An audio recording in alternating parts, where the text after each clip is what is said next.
కొద్దిసేపు దేవుని వాక్యాన్ని మనం ధ్యానం చేసుకుందాం. తిమోతికి రాసిన మొదటి పత్రిక 3వ అధ్యాయము 14వ వాక్యాన్ని మనం చదువుదాం. తిమోతికి రాసిన పౌలు గారు తిమోతికి రాసిన పత్రిక మొదటి పత్రిక 3వ అధ్యాయం 14వ వచనం. శీఘ్రముగా నీ యొద్దకు వత్తునని నిరీక్షించుచున్నాను, అయినను నేను ఆలస్యము చేసిన ఎడల.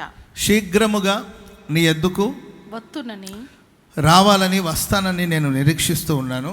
అయినను నేను ఆలస్యము చేసిన, ఒకవేళ నేను ఆలస్యం చేసిన ఎడల దేవుని మందిరములో అనగా జీవము కలిగిన దేవుని సంఘములో జనులు ఎలాగు ప్రవర్తించవలెనో అది నీకు తెలియవలెనని ఈ సంగతులు మీకు వ్రాయుచు ఉన్నాను. దేవుని మందిరములో అనగా జీవము కలిగిన దేవుని సంఘములో జనులు ఎలా ప్రవర్తించవలెనో అది నీకు తెలియవలెనని నీకు వ్రాయుచు ఉన్నాను. పౌలు గారు తిమోతికి రాసిన పత్రిక ఇది. తిమోతి ఒక 16 సంవత్సరాల వయసు ఉన్నప్పుడు దైవజనుడైన పౌలు గారి ద్వారా రక్షించబడ్డారు. దైవజనుడైన పౌలు గారిని వెంబడించడం ప్రారంభించారు. తన తల్లి దగ్గర నుండి, తన అవ్వ దగ్గర నుండి విశ్వాసాన్ని నేర్చుకున్నాడు. తన తండ్రి గ్రీసు దేశస్థుడు, తన తల్లి యూదురాలు. మామూలుగా యూదులకి తల్లి ఇంటి పేరే వస్తుంది. స్తోత్రం చెప్పడం గట్టిగా. ఎందుకంటే తండ్రి ఆ సమయాల్లో యుద్ధానికి వెళ్ళేవాళ్ళు కాదండి, యుద్ధానికి వెళ్ళేవాళ్ళు కాబట్టి ఆ యుద్ధంలో మరి ఒకవేళ ఆయన చనిపోయాడు అనుకోండి, మరి బిడ్డను పెంచి పోషించే బాధ్యత తల్లిదే ఉంటుంది కనుక ఆ తల్లి ప్రభావమే, లేకపోతే తల్లి వారసత్వమే ఎక్కువ యూదుల పిల్లలకు ఉంటుంది. కాబట్టి యూదురాలు, ఆమె విశ్వాసం వాళ్ళ అవ్వ దగ్గర నుండి, తల్లి దగ్గర నుండి ఆయన విశ్వాసాన్ని నేర్చుకున్నాడు. పిరికి మనస్తత్వం కలిగిన వాడు. అందుకొరకే పౌలు గారు తిమోతికి రాస్తుంటాడు, భయపడుటకు మనం పిరికి ఆత్మను పొందలేదు. స్తోత్రం చెప్పడం గట్టిగా. ధైర్యంగా ఉండి ఆయన ధైర్యపరచడం జరిగింది. నేను రీసెంట్గా కూడా ఎఫెసీ సంఘాన్ని గురించి మీకు చెప్పాను. ఎఫెసీ సంఘం మాంత్రికులు నివసించే ఒక పట్టణం. ఎఫెసీ సంఘం భయంకరమైన విగ్రహారాధనలతో కూడిన పట్టణం. ఆ ఎఫెసీ పట్టణం అనేది భయంకరమైన త్రాగుబోతుల స్థావరాలు అవి. అండ్ పెద్ద పెద్ద రాజకీయ నాయకులు, దేశాన్ని పాలించేవాళ్ళు, రాజకీయ నాయకులు చాలామంది నివసించే ఒక పట్టణం ఆ ఎఫెసీ పట్టణం. ఆ పట్టణంలో దాదాపుగా 3 సంవత్సరాలు సేవ చేశారు పౌలు గారు. చాలా పెద్ద సంఘం, చాలా బలమైన సంఘం. ఆ సంఘంలో కాపరిగా తిమోతిని ఉంచడం జరిగింది. స్తోత్రం చెప్పడం గట్టిగా. ఆ టైంలో ప్రియులరా, నీరో చక్రవర్తి అనేవాడు పరిపాలిస్తుండేవాడు. ఆయన నేనే దేవుడు అని చెప్పుకునేవాడు. నేనే రక్షకుడిని, నేనే దేవుణ్ణి, నన్నే ఆరాధించాలి, నన్నే సేవించాలి అని క్రూరంగా క్రైస్తవ్యానికి వ్యతిరేకంగా లేచి క్రైస్తవుని హింసిస్తూ ఎంతోమందిని చంపుతూ భయంకరమైన పరిస్థితుల్లో కొనసాగించబడుతున్న రోజులవి. అలాంటి సమయాల్లో వ్రాయబడిన పత్రిక తిమోతి పత్రిక. తిమోతికి దైవజనుడైన పౌలు గారు రాసిన పత్రిక. 2 పత్రికలు రాశారు. దాంట్లో మొదటి పత్రికలో రాయబడిన చక్కని మాట ఏంటంటే, దేవుని మందిరంలో జీవము కలిగిన దేవుని సంఘంలో జనులు ఎలా ప్రవర్తించవలెనో అది నీకు తెలిసి ఉండాలి. ఆమెన్ చెప్పండి గట్టిగా. చెప్పండి గట్టిగా హల్లెలూయా. సంఘము, దేవుని మందిరము, ఈ దేవుని మందిరం జీవము కలిగిన దేవుని సంఘం. ఎవరి సంఘం అండి ఇది? చెప్పాలి, నోరు తెరిచి చెప్పాలి అందరూ. ఎవరి సంఘం ఇది? నోరార చెప్పాలి. జీవము కలిగిన దేవుని సంఘం. మరి ఈ సంఘంలో జనులు ఎలా ప్రవర్తించాలి? ఇది బస్ స్టాండ్ కాదు, బజార్ కాదు, చేపల మార్కెట్ కాదు, సూపర్ మార్కెట్ కాదు. ఇది జీవము కలిగిన దేవుని మందిరము. ఈ జీవము కలిగిన దేవుని మందిలో జనులు ఎలా ప్రవర్తించాలి? దేవుని మందిరంలో మన బిహేవియర్ ఎలా ఉండాలి? దేవుని మందిలో మనం ఎలా ప్రవర్తించాలి? అది మనకు తెలిసి ఉండాలని వాక్యం సెలవిస్తుంది. తెలియకపోతే చాలా ప్రమాదాలు. వాస్తవాలు తెలియదు అనుకోండి, దేవుని మందిరపు విలువ మనకు తెలియదు అనుకోండి, దేవుని మందిలో ఎలా ప్రవర్తించాలో మనకు తెలియదు అనుకోండి, ప్రమాదాలు పడిపోతాం. ఇది జీవము కలిగిన సంఘము అని తెలుసుకోవాలి. రెండోదికి ఇక్కడ మనం ఎలా ప్రవర్తించాలో కూడా తెలుసుకోవాలి. ఆమెను చెప్పండి అందరు గట్టిగా. వాక్యం సెలవిస్తుంది, మరియు నీవు పేతురువు, ఈ బండ మీద చెప్పాలి, ఈ బండ మీద నా సంఘాన్ని కడతావు, పాతాళ లోక ద్వారములు దీని ఎదుట నిలవనేరదంట. వాస్తవంగా పాతాళానికి నోరు పెద్దది, పాతాళపు నోరు చాలా పెద్దది. ఆ పాతాళపు నోట్లో పడితే మళ్ళీ బయటకు వస్తారో లేదో తెలియదు. దయ్యాలు కూడా భయపడతాయి పాతాళానికి. దయ్యాలు కూడా మమ్మల్ని పాతాళానికి త్రోసివేయదు అంటే, దయ్యాలు కూడా ఇష్టపడని చోటు ఏదైనా ఉందంటే అది పాతాళం. ఆ పాతాళపు నోరు అపరిమితంగా నోరు తెరిచి ఎవరిని మృంగుదనాన్ని చూస్తూ ఉంటుంది. ఇప్పటికే లక్షల మంది, వేల మంది, కోట్ల మంది ఆ పాతాళపు ఊబిలో పడిపోయారు. ఆ పాతాళ లోకానికి ద్వారం ఉంటుంది, పెద్ద ద్వారం. వాక్యం సెలవిస్తుంది, సంఘము ఎదుట పాతాళ లోక ద్వారాలు కూడా నిలబడదండి. చెప్పండి కూడా మొదలు గట్టిగా గట్టిగా గట్టి గట్టిగా. అది పెద్ద సంఘమా చిన్న సంఘమా, ఆ సంఘంలో వేల మంది ఉన్నారా లక్షల మంది ఉన్నారా అనేది కాదు.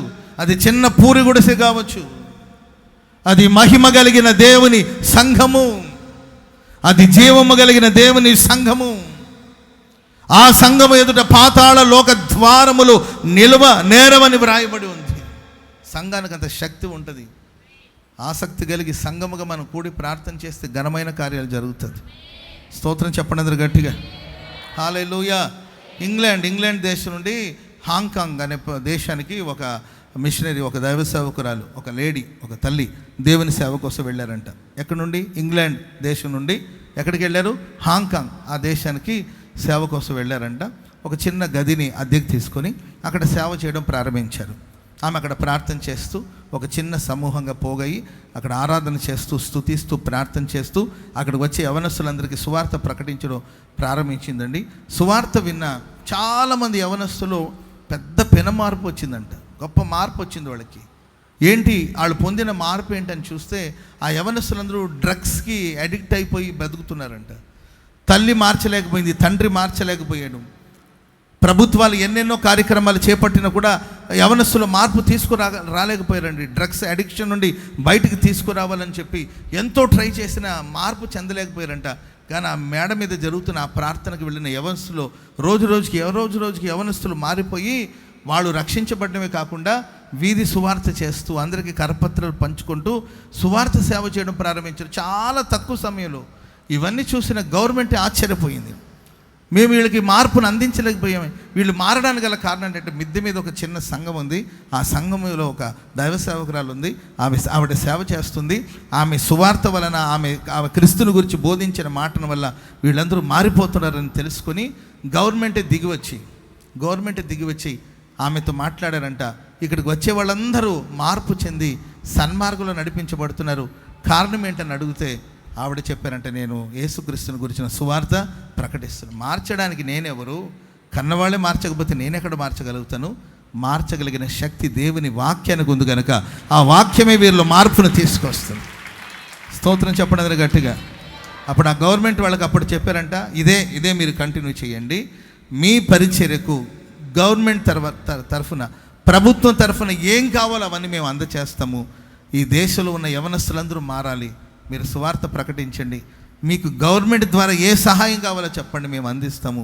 యవనస్తులు మారి మంచి మార్గంలో నడిస్తే చాలు, మా సహకారం ఎల్లప్పుడూ మీకు ఉంటుందని గవర్నమెంటే దిగి వచ్చిందంట. స్తోత్రం చెప్పండి అందరూ గట్టిగా. సంఘానికి ఉన్న శక్తి అలాంటిది. ఆమెను చెప్పండి అందరూ గట్టిగా, చెప్పాలి గట్టిగా. హల్లెలూయా. ఇది జీవము కలిగిన దేవుని సంఘం. ఈ సంఘం ఎదుట పాతాళ లోకపు ద్వారాలు నిలబడదంటాడు. మరి ఈ సంఘంలో ఈ జీవం, ఇలాంటి ఒక పెను మార్పు ప్రజలు కలిగేటట్లు సంఘం బలముగాను అద్భుతంగాను కొనసాగించబడాలంటే ఈ మందిరానికి వచ్చే జనులు మందిరంలో ఎలా ప్రవర్తించాలో తెలుసుకోవాలి మనం. ఆమెను చెప్పండి గట్టిగా. ఒక 2-3 మాటలు, సుదీర్ఘంగా ఏం కాదు, ఒక 2-3 మాటలు పరిశుద్ధ గ్రంథం నుండి మీకు చెప్పిన మాటలు ముగిస్తాను. తిమోతికి చాలా ప్రాముఖ్యమైన విషయాలని కూడా పౌలు గారు రాస్తూ వస్తారు. ఆ మాటలు మనం ధ్యానం చేద్దాం. మొదటి మాట, తిమోతికి రాసిన మొదటి పత్రిక 1వ అధ్యాయం 3వ వచనం. నేను మాసిదోనియాకు వెళ్ళుచుండగా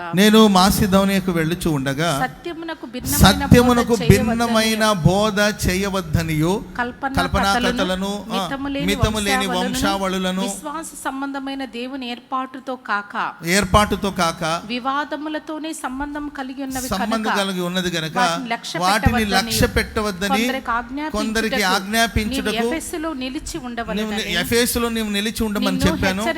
ఆ రోజు హెచ్చరించిన ప్రకారం ఇప్పుడు కూడా నేను హెచ్చరిస్తున్నాను. స్తోత్రం చెప్పడానికి గట్టిగా. సత్యమునకు భిన్నమైన బోధను చేయవద్దు, వాటిని లక్ష్య పెట్టవద్దు. సత్యం, వాక్యమే సత్యం, వాక్యమే సత్యం, సత్యమే వాక్యము, సత్యవాక్యము. ఆమె చెప్పండి గట్టిగా.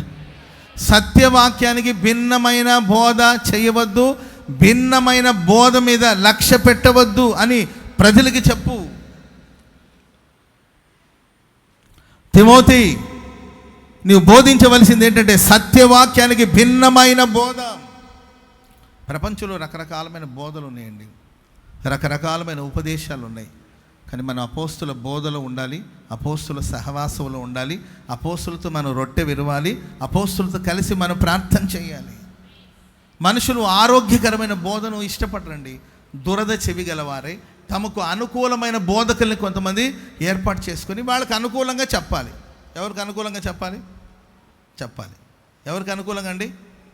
మాకు అనుకూలంగా చెప్తే బాగా చెప్పాడు అంటారు. అలా కాదు, వాక్యం ఇలా చెప్తుంది. అబద్ధం ఆడవద్దు, పరిశుద్ధత విషయంలో మీ ఘటమును మీరు కాపాడుకోవాలి. దేహము దేవుని ఆలయం, అది పవిత్రంగా ఉండాలి. దేహము జారత్వాన్ని జరపడానికి కాదు, దేహము దేవుని యొక్క ఆలయము, దేవుని సొత్తు, అది పవిత్రంగా ఉండాలి. ఆ దేహం అనే దేవాలయం దేవుడు నివసిస్తాడు. ఈ మాటలు చెప్తుంటే కొంతమందికి రుచించదు. గంతులు వేయమంటే గంతులు వేస్తారు, ఎగరమంటే ఎగరతారు. అర్థమైందండి? అది పబ్బో చర్చో అర్థం కాదు. అది పబ్బో లేకపోతే చర్చో అర్థం కాదండి. పబ్లో క్లబ్లో ఎలా గంతులు వేస్తుంటారో దేవుని మందిలో కూడా అలా ప్రవర్తిస్తూ ఉంటారు. అడిగారు అనుకోండి, తప్పునరా అన్నట్టు మాట్లాడుతూ ఉంటారు. పవిత్రంగా బ్రతకండి యవనస్తులారా, మీరు పవిత్రంగా బ్రతకండి యవనస్తులారా, దేవుని కొరకు సాక్షిగా బ్రతకండి. కుటుంబ వ్యవస్థ అనేది పవిత్రంగా ఉండాలి. ఈ బోధ చాలామందికి రుచించదు, నచ్చదు. ఈ బోధన స్వీకరించలేరు. వాళ్ళకు అనుకూలంగా బోధించాలి. ఎప్పుడైనా మీరు గమనించండి, దేవుని వాక్యానికి దేన్ని మనం కలపకూడదు. వాక్యాన్ని వాక్యంగానే చెప్పాలి. పక్కన వాళ్ళని చూసి చెప్పండి, వాక్యాన్ని వాక్యంగానే బోధించాలి. దానికి ఎక్స్ట్రా మనం కలపకూడదు. Praise the lord. సబ్బాతు దినాన్ని ఆచరించమని పాత నిబంధన గ్రంథంలో ఉందండి. సబ్బాతు దినం అంటే విశ్రాంతి దినం. ఏ దినం అది? అది విశ్రాంతి దినం. దేవునికి కేటాయించి దేవుని సన్నిధిలో ఉండండి, వేరే పని ఏం చేయొద్దు. ఆ రోజు ప్రభు దగ్గర ఉండండి, ప్రభు పాదాల దగ్గర ఉండండి, వాక్యాన్ని ధ్యానించండి, ప్రార్థించండి. సో దేవుని సన్నిధిలో గడపండి అని విశ్రాంతి దినాన్ని దేవుడు తీసుకొచ్చారు. రాను రాను రాను రాను రాను రాను ఆచారాలు ఎలా మారిపోయిందంటే, కనీసం ఉమ్ము కూడా ఊయకూడదంట. భూమి మీద ఉమ్ము ఊసారనుకో ఏదో నాశనం వచ్చేస్తుంది. అక్కడ ఉమ్ము ఊసిన చోట పెద్ద లోయ పడిపోతుంది. ఎన్నెందో కల్పనా కథలు. 18 సంవత్సరాల నుండి నడుము వంగిపోయిన ఒక స్త్రీని గురించి బైబిల్లో మనం చూస్తాం. 18 సంవత్సరాల నుండి నడుము వంగిపోయి అల్లాడిపోతుంది. విశ్రాంతి దినమున యేసయ్య ఆమెను బాగు చేశాడు. అది ఆ జనాలకి నచ్చలేదు. ఈరోజు కాకపోతే రేపు బాగు చేయొచ్చుగా. బాగు చేసేదానికి రేపు అయితే ఏంటి, ఈరోజు అయితే ఏంటండి? బాగు చేసే సమయం వచ్చింది, దేవుడు బాగు చేశాడు. ఆమెను చెప్పండి గట్టిగా. అంటే ఒక వ్యక్తి దయ్యపు శక్తుల చేత పీడించబడుతూ నడుము వంగిపోయిందండి. జస్ట్ ఒక ఇమాజినేషను, ఒకసారి ఆలోచించి చూడండి. ఒక మనిషి వంగిపోయి పూర్తిగా నడుము బెండ్ అయిపోయి వంగిపోయి ఒక రోజు ఉండి మీరు చూడండి. ఒక రోజంతా ఇట్లా వంగిపోయి నడిచి చూడండి ఎట్లా ఉంటుంది. ఒక రోజంతా ఇట్లా వంగిపోయి పనులు చేసి చూడండి. ఒక రోజంతా అట్లాగే వంగిపోయి పడుకునేటప్పుడు అలా వంగిపోయి పడుకొని చూడండి, ఎంత కష్టంగా ఉంటుంది. అలాంటిది 18 సంవత్సరాల నుండి ఆ పెయిన్, ఆ బాధ అనుభవిస్తుంది ఆ తల్లి. ఆమెను గురించి ఎవరు పట్టించుకోవట్లా. మా రూల్సు, మా విధులు, మా చట్టాలు, విశ్రాంతి దినాన్ని ఏ పని చేయకూడదు, నీవు ఎలా బాగు చేస్తావు అని యేసుప్రభుని వ్యతిరేకించడం ప్రారంభించారు. యేసుప్రభు వాళ్ళని పట్టించుకుని, అమ్మా నీ బలహీనత నుండి నీ విడుదల పొందినావు అని దేవుడు సెలవిచ్చిన వెంటనే ఆమె చక్కగా నిలబడి దేవుని మహిమ పరిచయం. చెప్పండి కూడా మొదలు గట్టిగా గట్టిగా హల్లెలూయా హల్లెలూయా. ఆదికాండం 3వ అధ్యాయం మొదటి వచనం చదవండి. ఆదికాండం 3వ అధ్యాయం మొదటి వాక్యం. దేవుడైన యెహోవా చేసిన సమస్త భూజంతువులలో సర్పము యుక్తిగలదై ఉండెను. సర్పము యుక్తిగలదై ఉండెను. అది ఆ స్త్రీతో ఇది నిజమా, ఈ తోట చెట్లలో దేని ఫలమునైనను మీరు తినకూడదని దేవుడు దేని ఫలమును తినకూడదని దేవుడు చెప్పాడా అని అడిగాను. దేవుడు ఏమన్నా అలా అన్నాడండి? తోటలో ఉన్న మంచి చెడుల తెలివినిచ్చే వృక్ష ఫలాలు తినొద్దన్నాడు, అంతేనా? సాతాను గడు ఎక్స్ట్రా కలిపి దేని తినొద్దన్నాడా? దేని ఫలమును తినకూడదు అంటే యేసయ్య దేవుడు చెప్పిన వాక్యానికి ఇంకొంచెం ఎక్స్ట్రా కలిపి అడిగాడు, దేని ఫలములు తినకూడదా అని. అంటే ఈమెం తక్కువ తినలా, ఎవరు అవ్వమ్మ. ఈమెమంటది? అందుకు స్త్రీ ఈ తోట చెట్ల ఫలములను మేము తినవచ్చును, అయితే తోట మధ్యనున్న చెట్టు ఫలములను గూర్చి దేవుడు మీరు చావకుండునట్లు వాటిని తినకూడదనియు వాటిని ముట్టకూడదన్నాడా దేవుడు? ముట్టకూడదన్నాడా దేవుడు? తినొద్దన్నాడు, అంతే. తిన్ననాడు మీరు చనిపోతారు అన్నాడు. ఈమె ఇంకొంచెం ఎక్స్ట్రా కలిపి ఉన్న వాక్యానికి మరిన్ని కల్పనా కథలను కలిపి వాక్యాన్ని వాక్యంగానే ప్రకటించాలి, వాక్యాన్ని వాక్యంగానే మనం స్వీకరించాలి. మన సొంత ఆలోచనల్ని సొంత తలంపుల్ని వాక్యానికి కలపొద్దు, వాక్యానికి ఏది కలపొద్దు, ఉన్న వాక్యం నుండి ఏది తీసివేయద్దు. కొంతమంది తీసేస్తారు, చెప్పాలనుకునే మాటలు చెప్పరు. వాక్యం అంటే వర్తమానం అంటే దాంట్లో ఆదరణ కలిగిన మాటలు ఉంటుంది, అండ్ ప్రేమైన వల్ల హెచ్చరిక ఉంటుంది, దాంట్లో రాకడను గురించిన సందేశాలు ఉంటాయి. అన్నీ కావాలి. ఆమెను చెప్పండి గట్టిగా. మీకు వాగ్దాన సందేశం నేను ఒక్కొక్కసారి చెప్తా ఉంటాను. అదిగో మీరు ఇక్కడ నుండి బయలుదేరి బయటికి వెళ్తుండగానే మీకు ఒక సూచన కనబడుతుందంటే అమ్మో పరవశించిపోతారు. అదే మీరు ఇక్కడ నుండి బయటికి వెళ్ళినప్పుడు మీకు కాళ్ళు ఎరగొడతారు, మర్యాదగా ఉండండి అన్నాం అనుకోండి, ఏం ప్రసంగం చిచ్చి ఇట్లా చెప్తాడేంటి పాస్టర్ గారు, చిచ్చి కాళ్ళు ఎరగొట్టడం ఏంటి, అసలు సేవకుడి నోట అటువంటి మాటలు రాకూడదు అంటారు. జాగ్రత్తగా ఉంటే మంచిది. పాపం వాకిట పొంచి ఉంది, ఆ పాపానికి నీ ఎడల వాంఛ కలుగుతుంది అంటున్నా. చిచ్చి వాకిట్లో పాపం ఉండడం ఏంటి, ఇటు అనొచ్చా, తప్పు కదా పాస్టర్ గారు, ఏం ప్రసంగం, అబ్బే అసలు ఏం ప్రసంగం ఇది హెచ్చరిస్తే. నోవాహు దేవుని చేత హెచ్చరించబడిన వాడై తన ఇంటి వారి రక్షణ కొరకు ఓడను నిర్మించుకున్నాడు. స్తోత్రం చెప్పినది గట్టిగా. వాక్యం హెచ్చరిస్తుంది. దేవుని వాక్యం సుత్తె వంటిదని రాయబడింది. సుత్తెతో 4 దెబ్బలు వేసామనుకోండి, సుత్తి మెత్తగా ఉంటుందండి, తలకాయ పగిలిపోతుంది అంతే. నా వాక్యం చాకలి వాని సబ్బు వంటిది అని రాయబడింది. మరకల్ని మురికిని తొలగిస్తుంది. మనసుకు కలిగిన మరకల్ని, మనసుకు కలిగిన మురికిని తొలగించే వాక్యం. నా వాక్యం అగ్ని వంటిది అంటాడు దేవుడు. అంటే హెచ్చరించే మాటలు ఉంటుంది, ఆదరించే మాటలు ఉంటుంది, రాకడకు సిద్ధపరిచే మాటలు ఉంటాయి. అన్నీ కావాలి. ఆమె చెప్పండి గట్టిగా. అన్నీ ఏదో అంటారు కదండి, ఎన్ని రుచులు చెప్పాలి, ఎన్ని రుచులు ఈ మాత్రం మనకు బాగా తెలుస్తుంది. ఏమి రుచులండి? సంవత్సరానికి ఒకసారైనా అన్నీ 6 రుచుల్ని, 6 రుచులు అంటే 6గా, 6 రుచుల్ని టేస్ట్ చేయాలి, అప్పుడే దేహానికి మంచిది అంటుంటారు.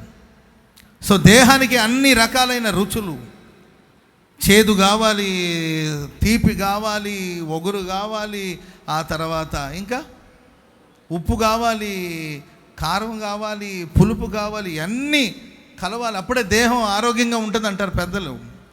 అదేవిధంగా మన ఆత్మ ఆరోగ్యంగా ఉండాలంటే అన్నీ ఏంటండి, హెచ్చరికలు, బుద్ధి చెప్పే మాటలు, సరిచేసే మాటలు, ఓదార్చే మాటలు, హెచ్చరించే మాటలు, రాకడను గురించిన సందేశం, దేవుని రాజ్యాన్ని గురించిన సువార్త, భౌతికమైన ఆశీర్వాదాన్ని గురించిన అనుభవాలు అన్నీ మనం విని వాటన్నిటిని మనం తీసుకోవాలి. వాక్యం నుండి ఏది తీసివేయకూడదు, వాక్యానికి ఏది కలపకూడదు. సత్యానికి భిన్నమైన బోధను లక్ష్య పెట్టొద్దని ఇంత క్రితం వారికి ఆజ్ఞాపించమని నేను ఎఫెసులో విడిచిపెట్టి వచ్చాను. ఇప్పుడు కూడా నీకు అదే బోధిస్తున్నాను. సత్యవాక్యాన్ని సరిగా విభజించి బోధించాలి. ప్రజలందరూ వాక్యానుసారంగా జీవించాలి. దేవుని మందులు నీవు నేను ఏం చేయాలి తెలుసండి? వాక్యానుసారంగా జీవించాలి. ఎలా జీవించాలండి? మీ మాట అవునంటే కాదంటే, ఎస్ అంటే ఎస్, నో అంటే నో, అంతే. నాంచకూడదు. Praise the lord. ఉంటే వెచ్చగానే ఉండాలి, లేకపోతే చల్లగానే ఉండాలి. నులివెచ్చని జీవితం ఉండకూడదు. 2 పడవల మీద ప్రయాణం చేయకూడదు. వాక్యానుసారంగా నేను జీవించాలి. చెప్పండి అందరూ, నేను వాక్యానుసారంగా. నేను కాదు, మనం అందరూ. కొంతమంది నేను వాక్యాన్ని అంటే పాస్టర్ గారు మీరు వాక్యానుసారంగా జీవించాలంటుంటారు. మనం అందరం ఎవరికి నేను వాక్యానుసారంగా జీవించాలి. సత్యవాక్యాన్ని నేను అనుసరించి జీవించాలి. సత్యానికి భిన్నమైన బోధను నేను చేయకూడదు. సత్యానికి భిన్నమైన బోధ వైపు లక్ష్య పెట్టకూడదు. బోధించబడిన ప్రతి మాట వాక్యానుసారము కాదు. బైబిల్ చదవాలి మనం. అందుకే మీకు రెఫరెన్స్, మీకు తెలియని మాటలేం కాదు, ఎడిటి రెఫరెన్స్ చెప్తాను. సిస్టర్ చదువుతూ ఉంటారు, స్క్రీన్లో కనబడుతూ ఉంటుంది, అండ్ మీరు కూడా చూస్తారు. వాక్యం దైవ సేవకులు బోధించే మాటలైనా ఆ ప్రకారంగా ఉన్నదో లేదో అని పరీక్షించి తెలుసుకొని ఆ తర్వాత వాక్యాన్ని మనం అనుసరించాలి. స్తోత్రం చెప్పండి గట్టిగా. సరే, 2వ మాట త్వరగా చెప్తాను. తిమోతికి రాసిన 1వ పత్రిక 2వ అధ్యాయం 1వ వాక్యం చదువుదాం. మనము సంపూర్ణ భక్తియు మాన్యతయు కలిగి, సంపూర్ణమైన భక్తియు మాన్యతయు కలిగి నెమ్మదిగాను సుఖముగాను బ్రతుకు నిమిత్తం. ఎంతమందికి నెమ్మదిగా బ్రతకాలని చెప్పండి? చేతులెత్తండి. నెమ్మదిగా ఉండాలి. నాకు ఈ గొడవలు ఇవన్నీ వద్దు. ఈ గొడవలు, పంచాయతీలు, ఈ పేచీలు, ఈ పుకార్లు, శికార్లు ఇవన్నీ లేకుండా నా మనసు హాయిగా ఉండాలని ఎంతమంది కోరుకుంటున్నారు? మీరు చేతులు ఎత్తితేనే దేవుడు ఆమెను అంటాడని నేను అనుకుంటున్నాను. హల్లెలూయా. సుఖంగా బ్రతకాలని ఎంతమంది కోరుకుంటున్నారు?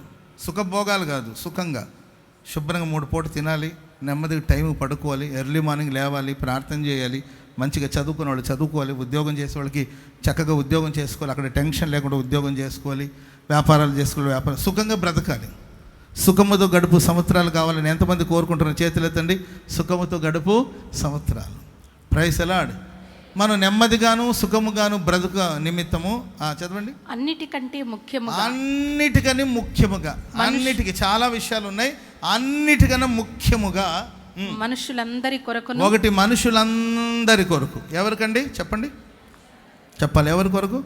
మనుషులందరి కొరకు. దాంట్లో మీ చుట్టాలు ఉన్నారు, మీ బంధువులు ఉన్నారు, రక్త సంబంధికులు ఉన్నారు, మీ శత్రువులు ఉన్నారు, మీ పగవాళ్ళు ఉన్నారు, నీ మీద ప్రతీకారం చేసేవాళ్ళు ఉన్నారు, నీకు నచ్చిన వాళ్ళు ఉన్నారు, నచ్చని వాళ్ళు ఉన్నారు, దేశంలో ఉన్నవాళ్ళు ఉన్నారు, విదేశంలో ఉన్నవారు ఉన్నారు, తెలుగు వాళ్ళు ఉన్నారు, తమిళ్ వాళ్ళు ఉన్నారు, కన్నడ వాళ్ళు ఉన్నారు, మలయాళీ వాళ్ళు ఉన్నారు, సౌత్ ఇండియా వాళ్ళు ఉన్నారు, నార్త్ ఇండియా వాళ్ళు ఉన్నారు, తెలంగాణ వాళ్ళు ఉన్నారు, ఆంధ్రాలో ఉన్న వాళ్ళు ఉన్నారు.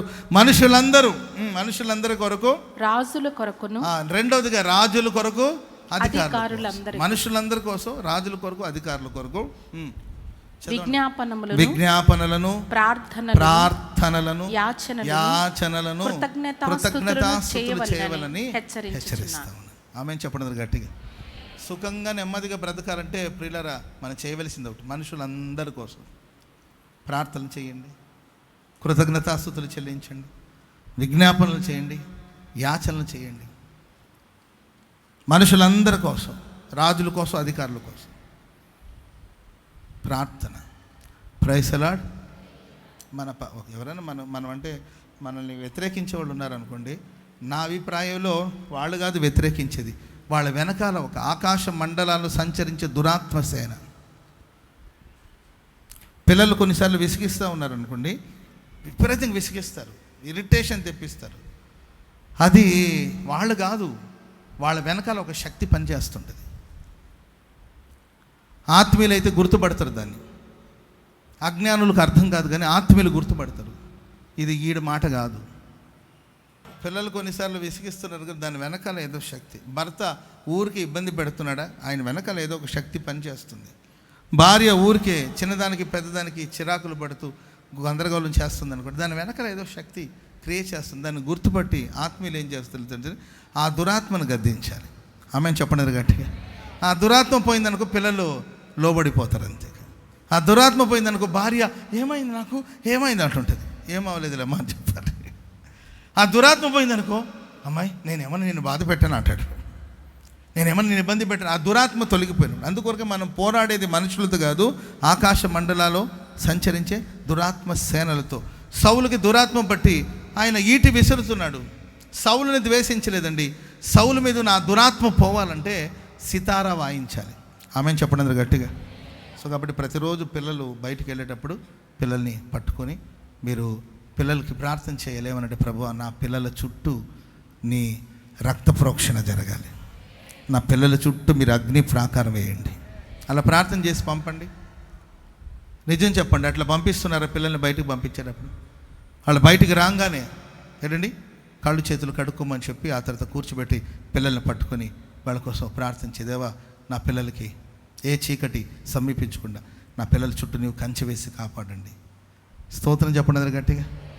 మీరు బయటికి వెళ్ళినప్పుడు ఒక చిన్న ప్రార్థన నిలబడి, తండ్రి మేము వెళుతున్నాం, మీ కాపుదలు నీవే మాకు దహించు అగ్నిగా ప్రాకారం కలిగిన పట్టణంగా మా చుట్టూండి మమ్మల్ని కాపాడు. ప్రార్థన చేసుకుని వెళ్ళండి. చూద్దాం.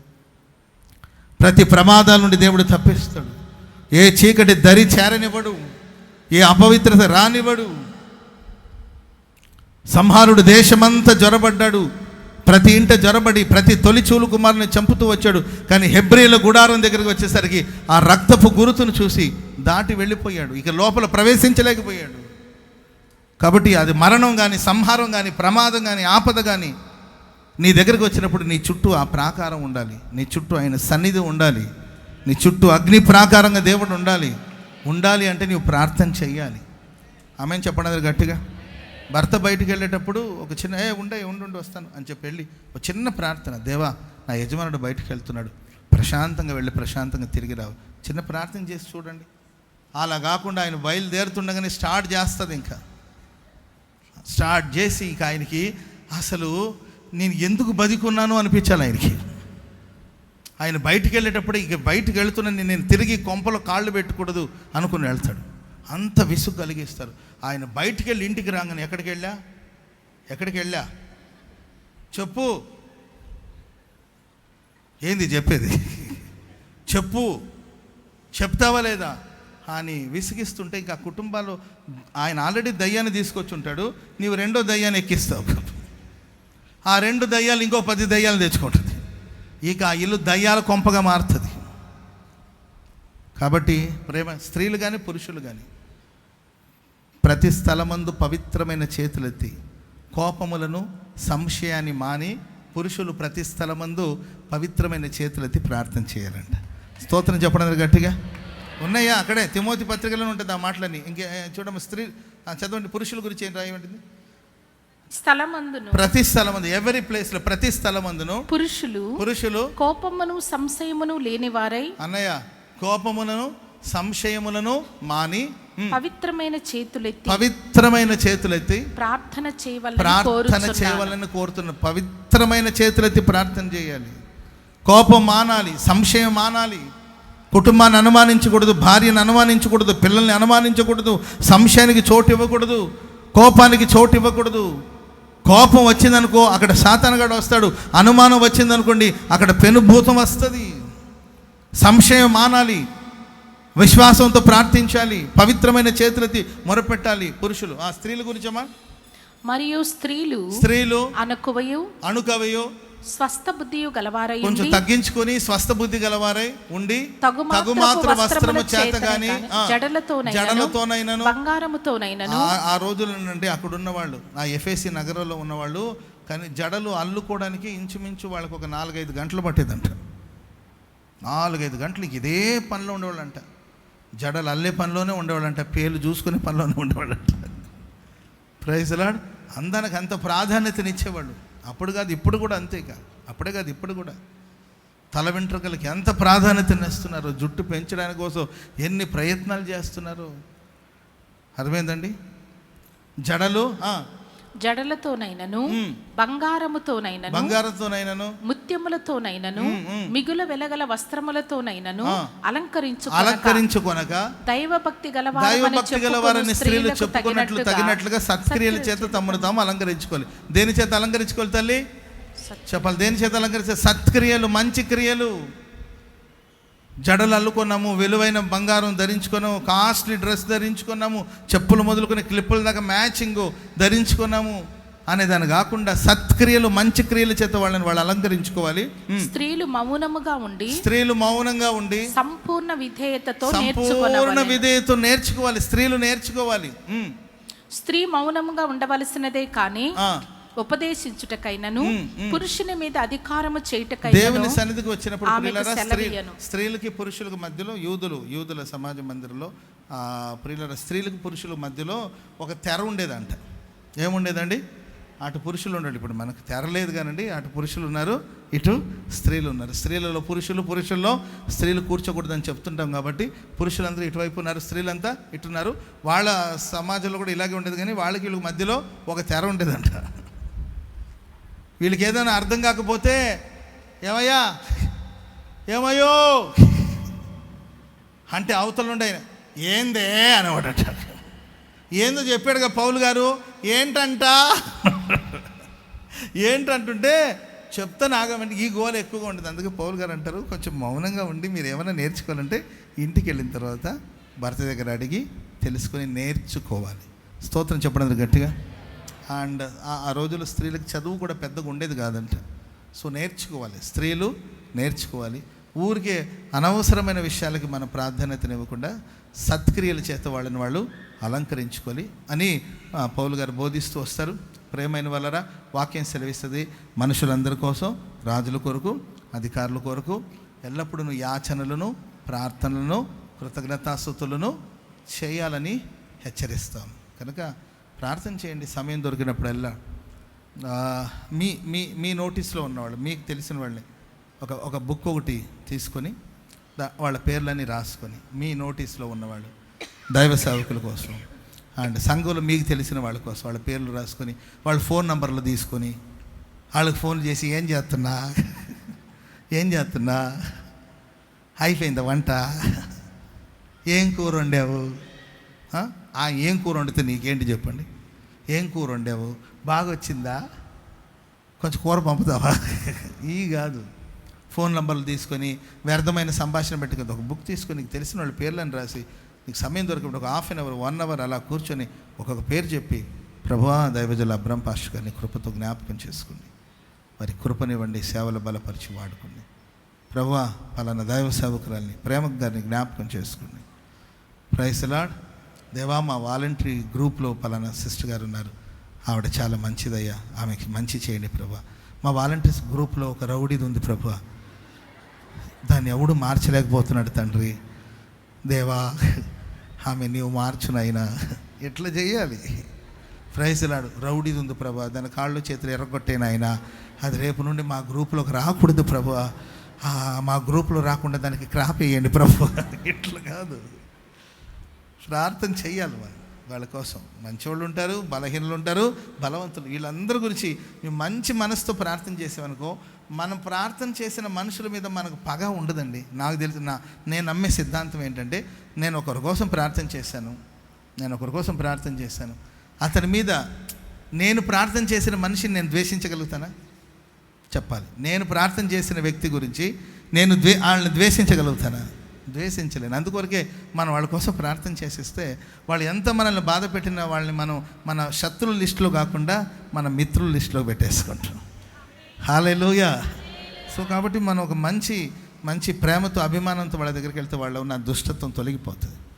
కీడుని కీడు ద్వారా కాకుండా కీడుని మన మేలు ద్వారా చేయించాలి. అందుకొరకే ఒకవేళ నేను ద్వేషించి వాళ్ళు వ్యతిరేకించి వాళ్ళ పేరు కూడా రాసుకొని, ప్రభువా వాళ్ళ మీదకి కందరీగలను పంపించండి నాయన, పిచ్చిగా కుట్టేయాలి ఆ కందరీగలు, మొహం అంతా వాసిపోవాలి, దద్దర వచ్చేయాలి ప్రభువా. ఇట్లా కాదు, పాత నిబంధనలు అవన్నీ కందరీగలను పంపిస్తాను. హల్లెలూయా. రాసుకోవాలి, ఒక లిస్ట్ రాసుకొని ట్రై చేద్దాం. ట్రై కాదు, చెయ్యాలి అంతే. ఇది సలహా కాదండి, ఆజ్ఞ అంతే. ప్రార్థన చేయాలి. నేను అదే చేస్తున్నాను, మీకు అదే చెప్తున్నాను. ఏంటండి, ఒకవేళ మీకు మైండ్లో ఉంటే ఇంకా బెటర్. మీకు ఒకవేళ మీకు మైండ్లో ఫీడ్ చేసుకునే అంత మెమొరీ లేకపోతే పుస్తకంలో రాసుకుంటే, ఒకవేళ మైండ్లోనే మీరు వాళ్ళని పెట్టుకోగలిగితే ప్రార్థనలు కూర్చున్నప్పుడు ఒక్కొక్కరిని గుర్తు చేసుకుని ఎవరి కోసం ప్రార్థన చేయాలి. టీచర్ గారి కోసం, ప్రభువా టీచర్ గారికి మంచి ఆరోగ్యం ఇవ్వండి, ప్రభువా పలానా మాస్టర్ గారికి తండ్రి జ్ఞాపకం, అయ్యా మా చర్చ్ ఎల్డరు పలానా ఆయన కోసం ప్రార్థన చేస్తాను, మా వాలంటరీ పలానా బ్రదర్ వారి కోసం ప్రార్థన. ఇలా మీరు ప్రార్థన చేసుకుంటూ వెళ్తున్నారు అనుకోండి, 1/2 hour, 1 hour, 1.5 hour, 2 hours, 3 hours అక్కడ నీవు ఉంటావు, ఏంటండి దేవుడు ఉంటాడు. నీవెవరినైతే ఎవరి కోసమైతే ప్రార్థన చేస్తుంటావో వాళ్ళు ఉంటారు, అంతే. స్తోత్రం చెప్పండి గట్టిగా. ఇంకా వ్యర్థమైన ఆలోచనకు చోటు ఉంటుందా? ఇంకా ఏంటండి ఫోన్లో ఇట్లా ఇట్లా ఇట్లా అనడానికి టైం ఉంటుందా ఇంకా? కాబట్టి మనుషులందరి కోసం మనం ఈ తీర్మానం చేసుకోవాలి, ఊరికి ఏదో వినడం కాకుండా. ఈరోజు మన సంస్థ ఇంత అభివృద్ధి పొందుతుందంటే చాలా కారణాలు ఉన్నాయి. వాటిలో ఒక ముఖ్యమైన రీజన్ ఏంటంటే ఇక్కడ వాలంటీర్స్ ద్వారా, ఇది ప్రేయర్ బ్యాండ్ వాళ్ళ ద్వారా ఒక ప్రార్థన బలిపీఠం కట్టబడి ఉందండి. దాని మీద ప్రతిరోజు ధూపం వేయబడుతుంది. ప్రతిరోజు ప్రార్థన చేస్తున్నారు. అందుకే ఈరోజు ఇంత మహిమ ఇక్కడ. ఆమేన్ చెప్పండి అందరూ గట్టిగా. ఈరోజు ఇన్ని 4 ఆరాధనలు జరుపుతున్నాం. ప్రతి ఆరాధనకు వేల సంఖ్యలో వస్తున్నారు. ఇవేమో అబ్రామ్ పాస్టర్ గారో లేకపోతే ఇంకేదో పాస్టర్ గారో ఇంకెవరో బోధిస్తున్న బోధ వల్ల నేను అనుకోవట్లా. మేమేదో పరలోకపు ప్రకటనని అలాగే తీసుకొచ్చేస్తున్నామని, పరలోకపు మహిమను భూలోకానికి దించేస్తున్నామని నేను అనుకోవట్లా.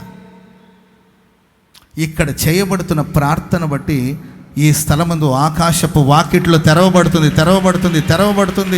ప్రజలు గుంపులుగా వస్తున్నారు. ఇక్కడ దేవుని ప్రసన్నతను రుచి చూస్తున్నారు. ఇక్కడ అద్భుతాలు జరుగుతున్నాయి, ఆశ్చర్యకార్యాలు జరుగుతున్నాయి, రోగులు బాగుపడుతున్నారు. ఒక్కొక్కసారి మీరు చెప్పే విషయం వినేంత సమయం కూడా ఉండదు ఆ గుంపులో. సరే నేను వెళ్ళిపోతూ ఉంటాను, ప్రార్థన చేసుకుంటూ వెళ్ళిపోతూ ఉంటాను. ప్రార్థన కూడా నేనేమైనా గంటలు ప్రార్థన చేస్తాను. 2 నిమిషాలు కూడా తల మీద చేతులు, చిన్న ప్రార్థన, దేవా వీరిని ఆశీర్వదించండి, వీరిని కాపాడండి, ఇలా అనుకుని నేను వెళ్ళిపోతూ ఉంటాను. కానీ మీ ప్రార్థన దేవుడు వింటున్నాడు, మీ మొరను దేవుడు ఆలకిస్తున్నాడు. నేను మానవ మాత్రపు వాడిని, నేను కేవలం మీ తల మీద చేతులుంచి దాటి వెళ్ళిపోతున్నానండి. నా చెయ్యి దాటిపోతుందేమో కానీ దేవుని చేతులు మీ మీద నుండి దాటిపోవట్లేదు. ఈ స్థలమందు దేవుని మహిమను చూస్తూ ఉన్నారు, దేవుని ప్రసన్నతను చూస్తున్నారు. అందుకొరకే పరిగెత్తుకుంటూ వస్తున్నారు. ఉదయాన్నే సాయంత్రం, ఏంటండి ఉదయం, మధ్యాహ్నం, సాయంత్రం ఎందుకు పరిగెత్తుకుంటూ వస్తున్నట్టే ఈ స్థలం మీద ఒక బలిపీఠం ఉంది. ఆ బలిపీఠం మీద రాత్రి మగలు దేవుని బిడ్డలు ధూపం వేస్తున్నారు, ప్రార్థన చేస్తూ ఉన్నారు. లేకపోతే ఈ ధూప వేదిక మీద ప్రార్థన దేవుని సన్నిధికి ధూపం వల్ల ఎగసి వెళుతుందండి. ఒక 150 మందితో మొదలైన ఆ సమూహం ఈరోజు 2,000 నుండి 3,000 మందికి చేరింది. ఎవరికైనా జీతాలు ఇస్తున్నాం, భత్యాలు ఇస్తున్నామా? ఎందుకొరకు వస్తున్నారు? ప్రార్థన చేయడం కొరకు వస్తున్నారు. ప్రపంచంలోని ఎవరెవరో సమస్యల కోసం ఇక్కడ ప్రార్థన చేస్తున్నారు. ఎక్కడ ప్రార్థన ఉంటుందో అక్కడ దేవుని సన్నిధి ఉంటుంది. ఒక గవర్నమెంట్లో హోసన్న మందిరమే కాదండి, మన ప్రతి హోసన్న మందిరం అలాంటి ఒక వాతావరణాన్ని దేవుడు కలిగించాలి. అంతేకాదండి, ప్రతి ఇల్లు అలాంటి ప్రార్థన బలిపీఠం కట్టబడాలి ప్రతి ఇంట్లో. హల్లెలూయా. నువ్వు 24 అవర్స్ వచ్చి ఇక్కడ ఉండలేవు కదా, ఇంట్లోనే. నా మాట వినండి. ఆ టీవీలు అన్నీ కొంచెం తగ్గించండి, సెల్ ఫోన్ కొంచెం తగ్గించండి. దానివల్ల మనకు ఒరిగేదేం లేదు. కొంచెం అవన్నీ తగ్గించుకొని ఏదో ఒక మూల మీద ఒక చిన్న చాపేసుకొని, ఒక దుప్పటి పరుచుకొని కూర్చొని ఇట్లా నేను చెప్పాను కదా, రాసుకోగలిగితే నోట్బుక్లో రాసుకొని ప్రతిరోజు చేసిన విషయాలకి మరలా చేయండి, తప్పేముంది?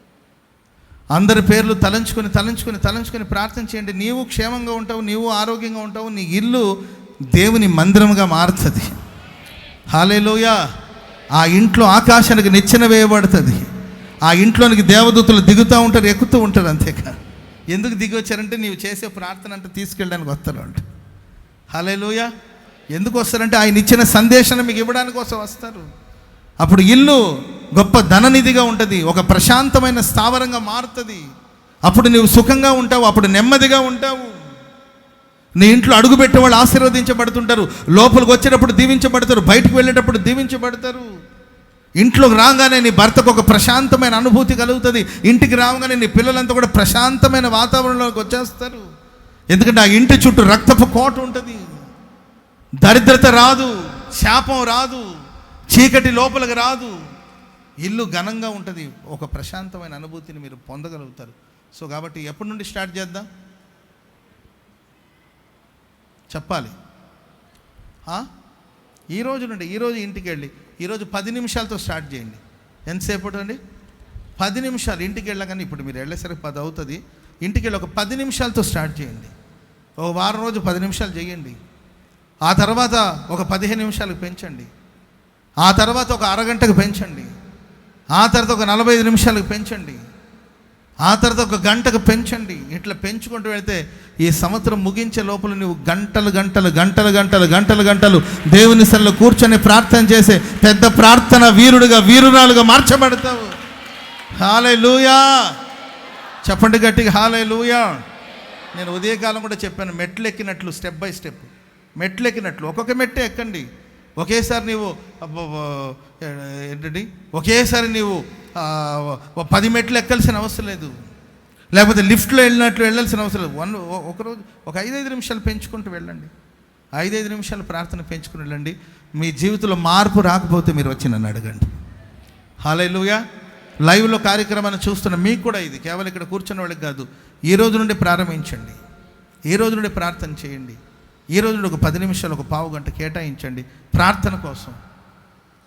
వ్యక్తిగతంగా ఒక మూల మీద కూర్చొని ప్రార్థన. నీకు ఎప్పుడు టైం ఎప్పుడు ఫ్రీగా ఉంటుందో ఇది ప్రేయర్ టైం అని పెట్టుకోండి.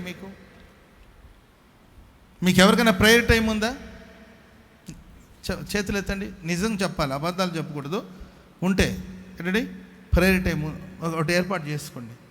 లేని వాళ్ళు ఇప్పటివరకు మీకు అలాంటి లేకపోతే ఒక 10 మినిట్స్, ఒక 10 నిమిషాలు. అన్నం అరగంట తింటాం, అద్దం ముందు 6 గంటలు నిలబడతారు. దొడ్లో పోతే అసలు బయటికి రారు కొంతమంది. చెప్తా ఉంటారు, అన్నవాడు దొడ్లోకి పోతే అసలు బయటికి రాడన్న. అర్థమైందండి. ఆ బ్రేక్ఫాస్ట్ కూడా అక్కడికి తీసుకెళ్తాడేమో తెలియట్లా. గంటలు గంటలు ఉంటాయి, ఏం చేస్తాడో తెలియదు అంటుంటుంది అమ్మ. మరి ఏం చేస్తారో అలాగే తెలియదు. మరి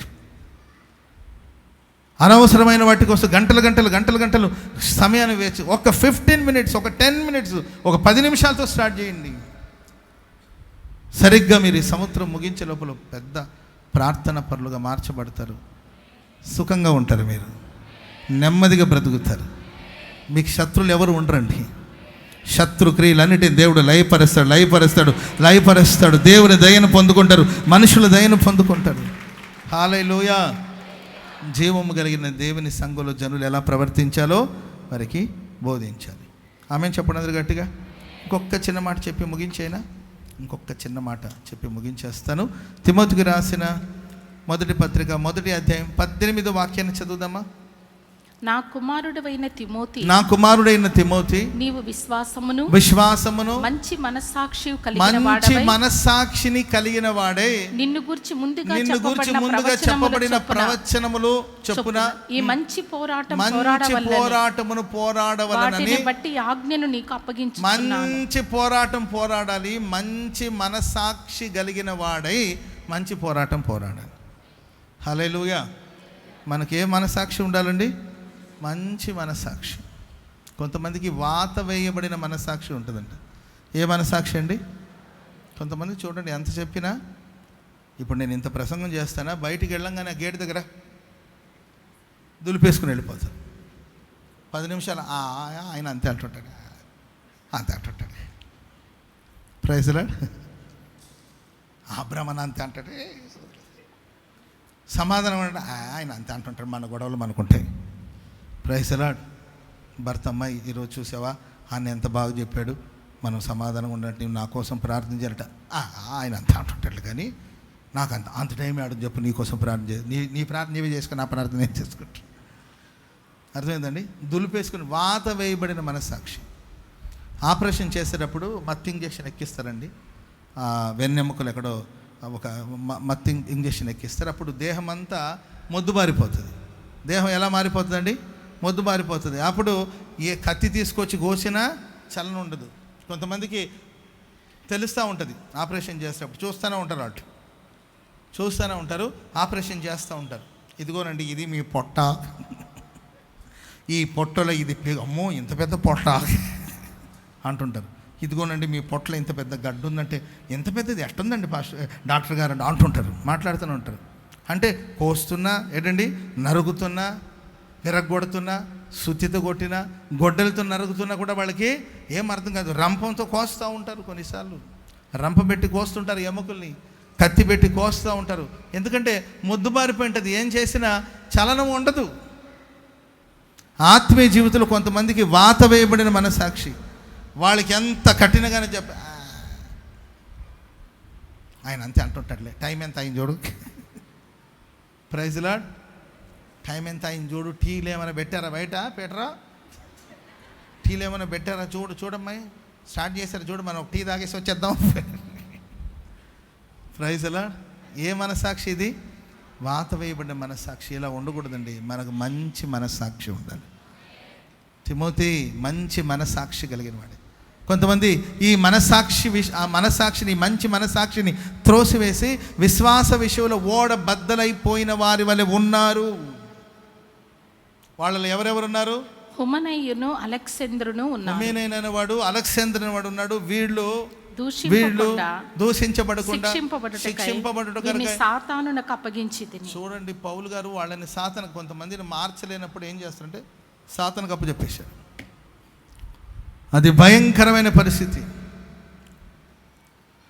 విశ్వాస విషయంలో వాళ్ళు ఓడ బద్దలైపోయిన వారి వల్ల ఉన్నారు. ఎందుకంటే వాళ్ళ మనస్సాక్షి, వాళ్ళకి మంచి మనస్సాక్షి లేదు, నిర్మలమైన మంచి మనస్సాక్షి లేదు, ప్రోక్షించబడిన మంచి మనస్సాక్షి వాళ్ళకి లేదు.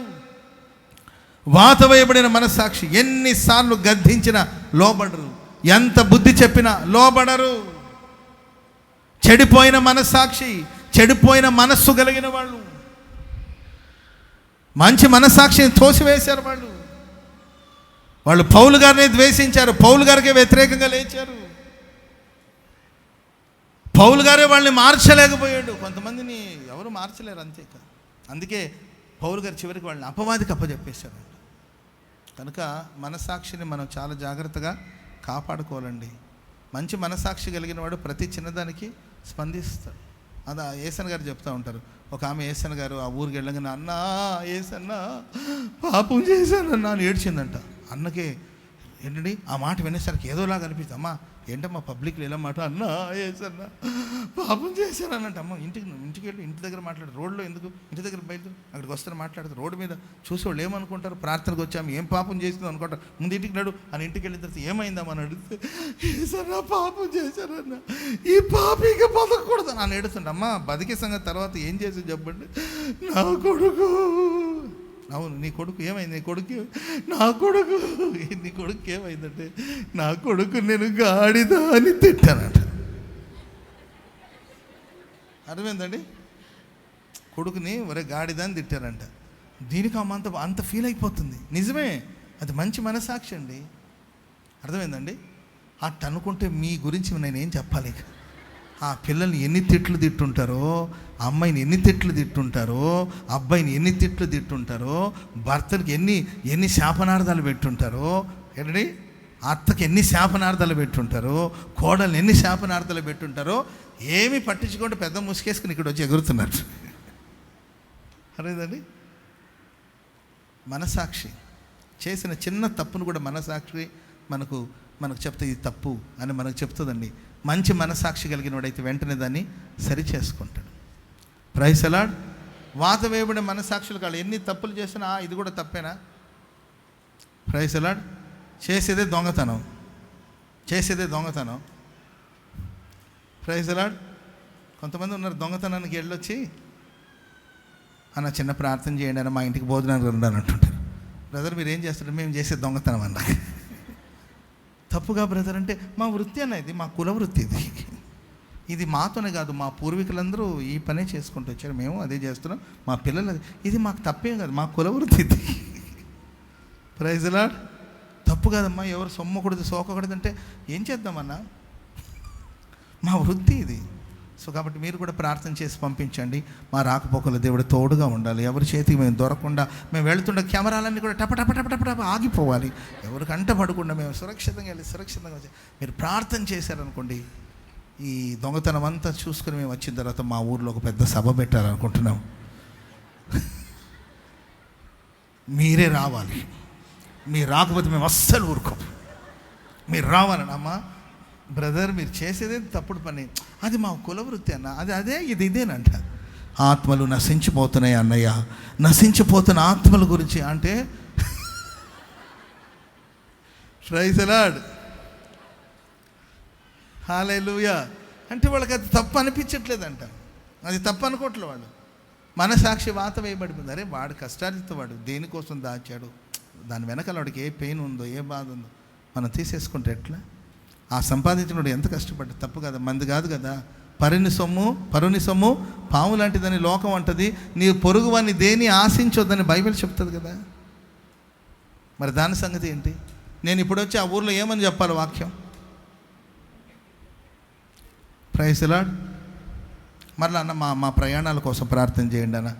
నేను ఏమని చేయాలి? Praise the lord. మీరు ఎక్కడ చేస్తారన్న దొంగతనం అంటే మేము బట్టలు కొట్టలేనండి. మీరు ఎక్కడన్నా చేస్తే మేము బంగారు కొట్టలేనండి.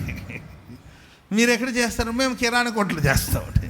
మీరు ఎక్కడ? మేము ట్రైన్లోనండి. ట్రైన్లో అందరూ నిద్రపోతుంటారు కదా, అప్పుడు ట్రైన్లో మొత్తం ఈ భోగి నుండి ఆ భోగికి జంపులు చేస్తాము, మొత్తం దోచేస్తామన్నా.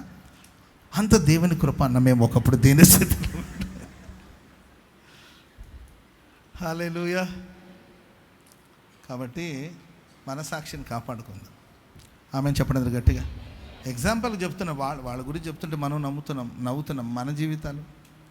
మన జీవితాల్లో మనం ఎలా ప్రవర్తిస్తున్నాం కూడా మనం చూసుకోవాలి కదా. ఓకేనా? జీవము కలిగిన దేవుని సంఘంలో జనులు ఎలా ప్రవర్తించాలో అది నీకు తెలిసి ఉండాలి అని వాక్యాన్ని మనం ధ్యానించాం. దేవుని సన్నిధిలో, జీవం కలిగిన దేవుని సన్నిధిలో మనం ఎలా ప్రవర్తించాలి? సత్యానికి భిన్నమైన బోధ చేయకూడదు, సత్యవాక్యంలో కలపకూడదు, తీయకూడదు.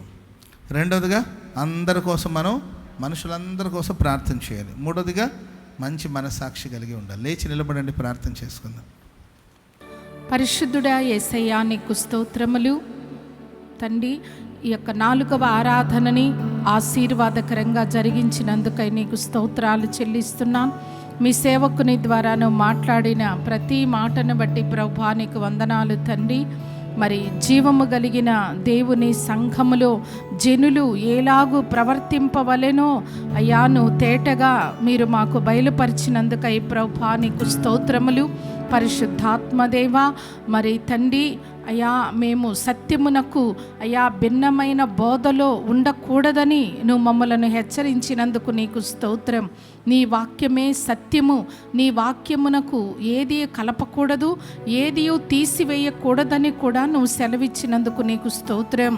కనుక నాయన సత్యమునకు భిన్నమైన బోధలో మేము ఉండకూడదని, ఆ సత్యమైన బోధలో మేము నిలిచి ఉండాలని, వాక్యానుసారంగా మేము జీవించాలని నువ్వు మాట్లాడినందుకై ప్రభువా నీకు స్తోత్రం. అలాగే తండ్రి అయ్యా మేము నెమ్మదిగా సుఖముగా బ్రతకాలంటే అయ్యా నాయన అన్నిటికంటే ముఖ్యముగా మనుషులందరి కొరకు, రాజుల కొరకు, అధికారుల కొరకు ప్రార్థనలు, యాచనలు, విజ్ఞాపనలు, కృతజ్ఞతాస్తుతులు చేయాలని నువ్వు మమ్మల్ని హెచ్చరించి మాట్లాడినందుకై నీకు స్తోత్రములు. కనుక తండ్రి మేము మానక ప్రార్థన చేసేవారంగా, అందరి కోసం విజ్ఞాపనలు చేసేవారంగా మాలో ఒక్కొక్కరిని మీరు మార్చమని కూడా మేము ప్రార్థన చేస్తున్నాం.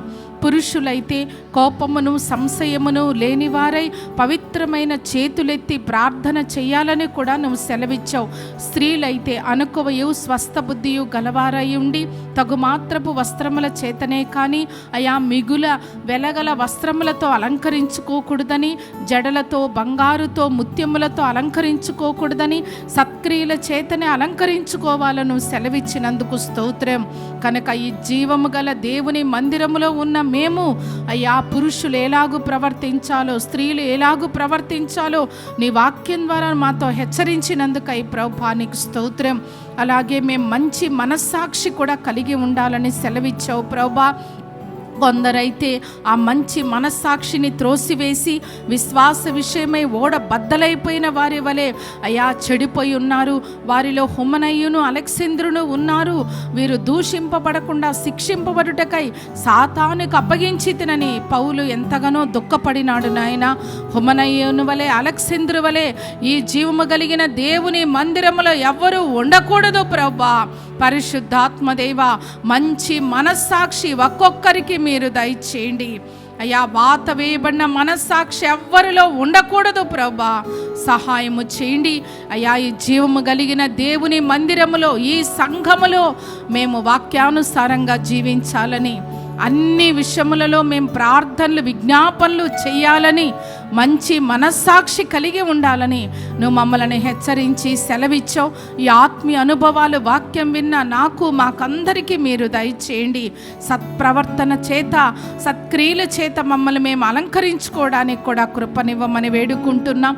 వాక్యాలన్నీ మా హృదయాల్లో భద్రపరుచుకొని దాన్ని బట్టి నడుచుకోవడానికి సహాయము చేయండి. వాక్యం చెప్పిన సేవకుని ఇంతవరకు నిలబెట్టి వాడుకున్నారు, ఇంకను బలమైన పాత్రగా వాడుకొనండి. కృపచేత బలవంతునిగా మార్చి సహాయము చేయమని ఘనత మహిమ ప్రభావములు మీకు ఆరోపిస్తూ యేసు క్రీస్తు నామములో ప్రార్థించి వేడుకుంటున్నాము తండ్రి.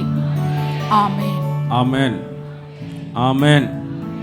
తండ్రి అయిన దేవుని ప్రేమ, కుమారుడైన యేసుక్రీస్తు వారి యొక్క కృప, పరిశుద్ధాత్మ దేవుని అన్యోన్య సహవాసము, సన్నిధి, సమాధానము, సంతోషం సర్వలోకంలో ఉన్న సమస్త పరిశుద్ధులకు, ఈ ఆరాధనలో పాల్గొన్న వారికి, లైవ్ వీక్షించిన వారికి, దేవుని వాక్యం ప్రకటించిన తన దాసునికి దేవుని నిత్య కృప మహిమ కలిగిన రాకడ వరకు తోడయుండి నడిపించునుగాక.